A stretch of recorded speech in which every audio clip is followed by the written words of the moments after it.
Hello all, welcome to my channel Crystallized Science. So today we will see how rain occurs due to atmospheric reactions, right? So we will understand how rain comes to the earth by using the process. We have seen that how rain occurs due to water cycle, right? Actually by using the help of such water cycle we will understand how rain comes to the earth. So let's begin. See, there is a sun, right, as we all know, which is the main source of energy or solar energy, which heats our water bodies. What is meaning of water body? Ocean, river, sea, lake. सन आता है water bodies को heat करता है, ठीक है. Then after the heating process, what will happen? As we all know, in chapter 1 we have learned, at the time of boiling point, such liquid will be converted into gaseous form. Means the second step will be evaporation. तो liquid है वो उबलना start हो जाता है, right.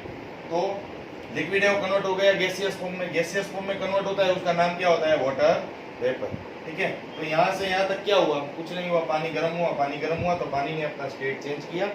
State change किया तो liquid comes to gaseous form, that is nothing but water vapour. This water vapour goes to the atmosphere, वो atmosphere में चला जाता है, ठीक है. क्योंकि वाटर वेपर है वो गैसियस स्टेट में टर्न हो गया है, राइट. डेंसिटी कम है, वेट कम है, वो ऊपर ट्रैवल करता हुआ चला जाएगा. उसके मॉलिक्यूल्स बहुत ही फ्री है घूमने के लिए, ठीक है. दूसरी चीज वाटर वेपर दूसरी चीज कहाँ से आ सकता है? देखो ऊपर बायोलॉजिकल एक्टिविटीज लिखी है. Now what is meaning of this biological activities? So as you all know that plants perform transpiration. Transpiration मतलब क्या? कि वो भी अपना पानी है वो जाइलम से बाहर निकालता है. फ्रॉम रूट्स टू शूट्स, नीचे रूट्स से लेकर शूट्स तक, जड़ से लेकर ऊपर पत्ते तक वो पानी नीचे से ऊपर निकलता है. By which process? By transpiration.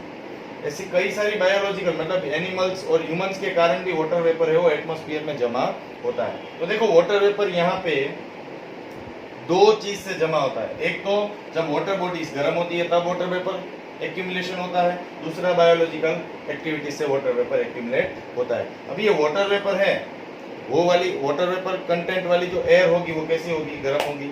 So it will travel upwards. तो इसलिए मैंने यहाँ पे लिखा है warm air rises and it goes to the altitude. और जैसे ही वो अल्टीट्यूड पे जाएगा तो कौन सी प्रोसेस हो जाएगी? कंडेंसेशन प्रोसेस पिक्चर में आ जाएगी. Now what is condensation process? It will generally just expand our warm air.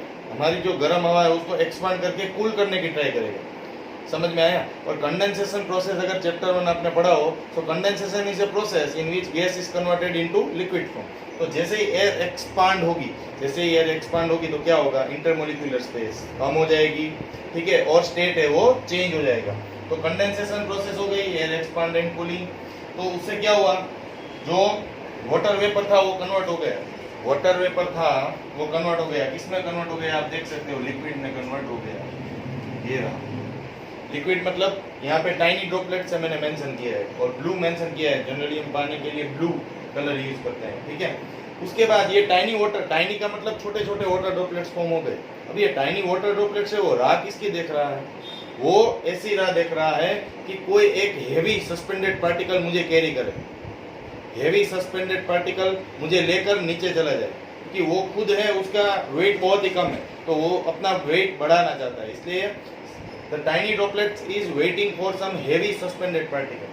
तो suspended particle क्या हो सकता है? मैंने यहाँ पे दिया है डस्ट, धूल या मिट्टी कुछ भी हो सकता है. सॉलिड पार्टिकल्स जो इंडस्ट्री के एग्जॉस्ट में से बाहर निकलते हैं उसके साथ भी ट्रैवल करते हुए वो नीचे आ सकते हैं, ठीक है. तो देखो मैंने यहाँ पे एग्जांपल दिया. ये टाइनी ड्रॉपलेट्स है, उसके बीच में आपको ऐसा लग रहा होगा it is same as an atom. देखो एक एटम होता है, उसमें बाहर न्यूक्लियस होता है, सॉरी बाहर ऑर्बिट होते हैं जहाँ पे इलेक्ट्रॉन रिवॉल्व करते हैं और बीच में न्यूक्लियस होता है. So I can say that this tiny droplet is waiting for some nucleus. Nucleus क्या है? एक हेवी पार्टिकल है जो एक टाइनी ड्रॉपलेट को नीचे लेके जाने वाला है, जो बारिश लेके आएगा, ठीक है. कैसे देखते हैं? चलो. Small drops grow heavy. उसका मतलब ये छोटे छोटे जो टाइनी ड्रॉप्स थे वो कंबाइन होके बड़ा ड्रॉप बन गया. ये हेवी ड्रॉप्स है, big drop, big rain. These big drops are the reason for the rain to occur on the earth. तो यही बड़े बड़े ड्रॉप से उसके कारण बारिश आती है अर्थ के ऊपर. समझ में आ गया? देखो क्या हुआ, बहुत शॉर्ट और क्विक में समझ लेंगे. इवोपरेशन प्रोसेस होता है. कैसे होता है? बहुत ही सिंपल बात है, जो हमारी सीज और है, ओशियन है, लेक्स है, वो गर्म होते हैं, इसके कारण वाटर वेपर जमा होता है। सेम है water vapour biological activity, transpiration और दूसरी सब बायोलॉजिकल एक्टिविटी से वाटर वेपर यहाँ से भी जमा होता है और एटमॉस्फेयर में भी दो तरीके से जमा होता है, ठीक है। एक इवोपरेशन बाय वाटर बॉडीज और एक biological activities by the living organism. दो तरीके से वाटर वेपर जमा हो गया। ओके, वाटर वेपर जमा हुआ उसका मतलब एयर है वो गर्म होने लगी, एयर गर्म होने लगी तो वो ऊपर चली गई क्योंकि डेंसिटी कम है, बहुत ही लाइट वेट है, ठीक है। अभी आगे जाते हैं, अल्टीट्यूड पे गई वो हवा तो कूलिंग प्रोसेस स्टार्ट हो गई, इसका नाम है कंडेंसेशन। कंडेंसेशन का मतलब क्या है, एक गैसियस स्टेट है वो कन्वर्ट हो रहा है लिक्विड स्टेट में। तो देखो air expends and cool and it converts into liquid. Liquid भी कौन से फॉर्म में, यहाँ पे टाइनी ड्रॉपलेट्स, छोटे छोटे ड्रॉप्स में कन्वर्ट हो जाता है, ठीक है। अब ये टाइनी ड्रॉपलेट्स में तो कन्वर्ट हो गया, उसके बाद क्या हुआ, वो राह देख रहा है। This tiny droplets are waiting for some heavy particles to go down to the earth. तो सस्पेंडेड पार्टिकल, डस्ट पार्टिकल आ गया तो ऐसा फॉर्म हो जाता है। ऐसे ऐसे छोटे जो टाइनी ड्रॉपलेट्स हैं वो कंबाइन होकर एक बड़े ड्रॉपलेट्स बन जाते हैं। जो बड़े ड्रॉपलेट्स हैं, it is nothing but your big drop which is responsible for rain. In this way the rain actually comes to the earth. ये सब प्रोसेस होती है, रेन के पीछे बैकग्राउंड में ये सब प्रोसेस होती है। मेनली दो प्रोसेस इसमें हुई, आप देख सकते हो, एक इवोपरेशन है, दूसरा कंडेंसेशन। इसमें पूरी वाटर साइकिल आ जाती है, इवोपरेशन है और कंडेंसेशन, समझ में आ गया। और लास्ट में एक्यूमुलेशन। एक्यूमुलेशन का मतलब क्या है, छोटे छोटे ड्रॉप से बड़ा ड्रॉप बनना। तो तीन मेन प्रोसेस से ये पूरा रेन का प्रोसेस है वो डिवाइडेड है, ठीक है।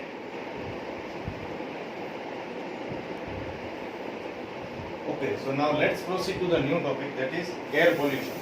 Now as you all know what is air pollution, the increase of the harmful content that we find in air is known as air pollution, right? So let's understand the process behind the air pollution. सबसे पहले fossil fuel होता है, fossil fuel है वो सबसे बड़े amount में responsible होता है एयर पोल्यूशन क्रिएट करने में। इसलिए व्हीकल के ऊपर जनरली कई सारे लॉज लगाए गए हैं, ठीक है ना, गवर्नमेंट ने, जैसे कि डीजल गाड़ियाँ बैन की है, ठीक है, और अभी BS6 इंजन आना स्टार्ट हो गया है। ये सब उसके एग्जांपल है कि एयर पोल्यूशन को जितना हो सके उतना कम करें, क्योंकि एयर पोल्यूशन में leads to global warming also, ठीक है, वो सब बात की बात है। अभी देखो ये एयर पोल्यूशन स्टार्ट होता है फॉसिल फ्यूल के बर्निंग से। फॉसिल फ्यूल के अंदर कंटेंट किसके होते हैं, नाइट्रोजन और सल्फर के, N2 और S8, ठीक है। ये जब नाइट्रोजन और सल्फर के मॉलिक्यूल्स है जो जब ऑक्सीजन के साथ बर्न होंगे तो वो दो हार्मफुल गैस प्रोड्यूस करेंगे। कौन कौन से, नाइट्रोजन ऑक्साइड और सल्फर ऑक्साइड, ठीक है। नाइट्रोजन ऑक्साइड गैस प्रोड्यूस करेंगे और सल्फर ऑक्साइड गैस प्रोड्यूस करेंगे। So such harmful gas may lead to the major effect called acid rain. वो रेन के साथ आएंगे in the form of acid, and acid can be nitric acid or it can be a sulfuric acid, which can damage our climate, which can also damage our soil, which can also damage our landscape, ठीक है। ये acid rain है, उसके तो बहुत सारे harmful effect है, हमारे सोइल को वो बिगाड़ सकता है, ठीक है, एग्रीकल्चर को भी बिगाड़ सकता है, ये सब चीजें हो सकती है, ठीक है। ये बर्न होने से क्या हुआ तो समझ में आ गया, नाइट्रोजन के कंटेंट होते हैं फॉसिल फ्यूल में, वो ऑक्सीजन के साथ बर्न होते हुए नाइट्रोजन ऑक्साइड गैस प्रोड्यूस करते हैं और सल्फर डाइऑक्साइड गैस प्रोड्यूस करते हैं, ठीक है। अभी हमें केमिकल फॉर्मूला मैंने ठीक से नहीं लिखे हैं, अभी सिर्फ आपको गैस के बारे में ही समझना है, ये सब तो एक्स्ट्रा चीजें हैं और केमिस्ट्री में 10th स्टैंडर्ड में पढ़ने हैं, ठीक है। हार्मफुल गैसेस कौन कौन से होते हैं, नाइट्रोजन ऑक्साइड और सल्फर डाइऑक्साइड। ये दोनों H2O के साथ मिलके दो एसिड बनाते हैं, जिसका नाम है नाइट्रिक एसिड और दूसरा नाम है sulphuric acid, NO3 and H2SO4. Both are very much dangerous acid if it comes to the earth. Second, if such fossil fuel are used for the vehicle and due to the combustion of such fossil fuel, what will happen? The suspended particle, अभी हमने बात की थी कि water cycle में एक heavy particle के लिए टाइनी वाटर ड्रॉप है वो राह देखता है, तो वही suspended particle it is nothing but carbon particle, it can be hydrocarbon particle, ठीक है। जैसे कि मैं बोलूँ नेचुरल गैस है तो उसमें मीथेन का मॉलिक्यूल होता है, उसमें कार्बन होता है, ठीक है। कोई भी आप कंबशन करोगे फॉसिल फ्यूल का, उसमें आपको हाइड्रोकार्बन के एटम मिलेंगे, मतलब कार्बन मिलेंगे। Carbon is a heavy atom which remains as suspended and this suspended particle is responsible for smoke. Smoke क्या है, आपको कभी कभी धुमस जैसा दिखाई देता है, so it decreases the visibility in cold weather. Generally आपको कोल्ड वेदर में स्मोक सबसे ज्यादा दिखाई देगा, ठीक है। So how this smoke occurs with a tiny water droplets, these suspended particles are there, and if such water droplets goes, मतलब कि वो वाटर ड्रॉपलेट्स है वो कंडेंस होकर पूरे कूल हो गए, तो ये सस्पेंडेड पार्टिकल ही बचते हैं। और ये सस्पेंडेड पार्टिकल है वो हमारी विजिबिलिटी होती है, जो हमारी आई की विजिबिलिटी उसको कम कर देते हैं, क्योंकि उसकी डेंसिटी बहुत ज़्यादा है, तो हमें आर पार दिखता ही नहीं है कुछ, right. Opaque medium comes into the picture, तो उसको हम बोलते हैं smoke. Okay, so at last ये सब चीज से हमें क्या मालूम पड़ता है कि यहाँ से हार्मफुल गैसेज आए, एसिड रेन हुआ, यहाँ से पॉल्यूटेंट्स आए, विजिबिलिटी कम हो गई, स्मोक हुआ। So all such effect is nothing but a air pollution.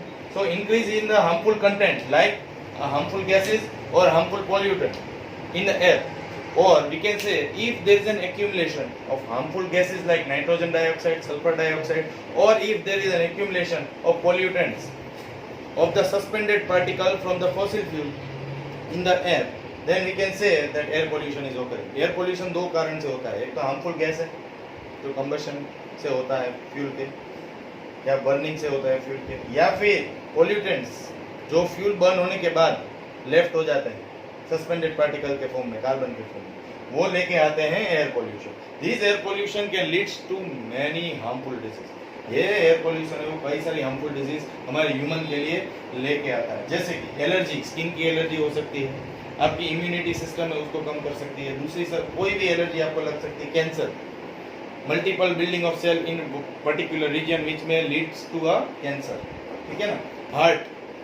Heart के प्रॉब्लम भी हो सकता है आपको, ब्लड सर्कुलेशन में प्रॉब्लम हो सकता है, ठीक है, किडनी की बीमारी भी हो सकती है आपको if air pollution is at certain level. और अगर आपने इनहेल कर ली वो वाली एयर पोल्यूटेंट, जैसे कि गैस लीक वाला अभी इंसिडेंट हुआ था, ठीक है, आपने कई सारे गैस, अभी तिरुवनंतपुरम में जो गैस इंसिडेंट हुआ था उसमें यही हुआ था, पोल्यूशन बढ़ गया, गैस लीक हो गया, एयर में पोल्यूशन बढ़ गया तो सांस लेने में तकलीफ हो रही थी, राइट।